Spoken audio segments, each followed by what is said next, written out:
Separuh tu keluar bi. Tapi dalam jalan masih banyak bi, tengok bi. La ilaha illallah bi, tengok bi. Gunung putih bi. Allahu akbar. Aduh, sangkut dia. Oh tu. Standby bi, standby. Okay, kita orang akan halau ikan daripada ni ke. Terperau ni. Langgar je. Allah. Berat.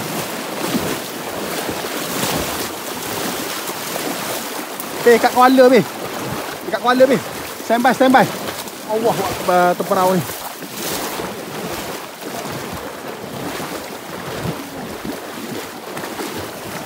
Cepat bi. Allah bi. Banyak bi. Gila banyak bi. Allah bi. Cepat bi tu bi. Gendah. Allah. Penuh tadi, gila bi. Lekat lagi bi. Pijak. Biar je, guys, kita buka lagi. Allah. Okey. Allah bi. Separuh tu keluar bi. Tapi dalam jalan masih banyak bi, tengok bi. La ilaha illallah bi, tengok bi. Gunung putih bi. Allahu akbar.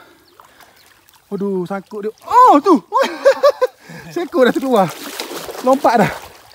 Allah. Allah bi. Letih. Tapi alhamdulillah masih ada lagi lah. Korang tengok sendiri.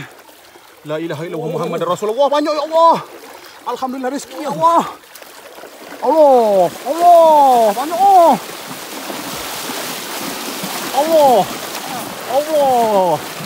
Mana jala, tak jumpa jala ni. Mana jala kita tak nampak ni. Allah. Alhamdulillah. Letih mengepul ikan ni. Allah, letih. Macam-macam jenis ada. Zo, ikan ni awak tengok ni, ikan ni Zo. Mari datang jala sini ni.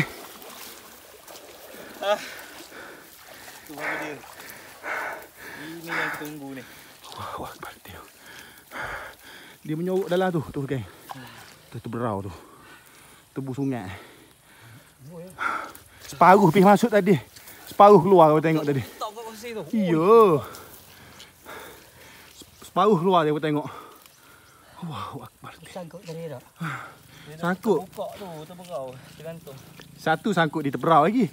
Lepas tu separuh tak masuk dalam jala. Kalau 100% masuk tu tadi. Tak tahulah. Telefon helak pula. Kena telefon helak lah ngangkut ikan ni. Tak larat kita nak mikul balik. Allahu akbar. Pandang jala je.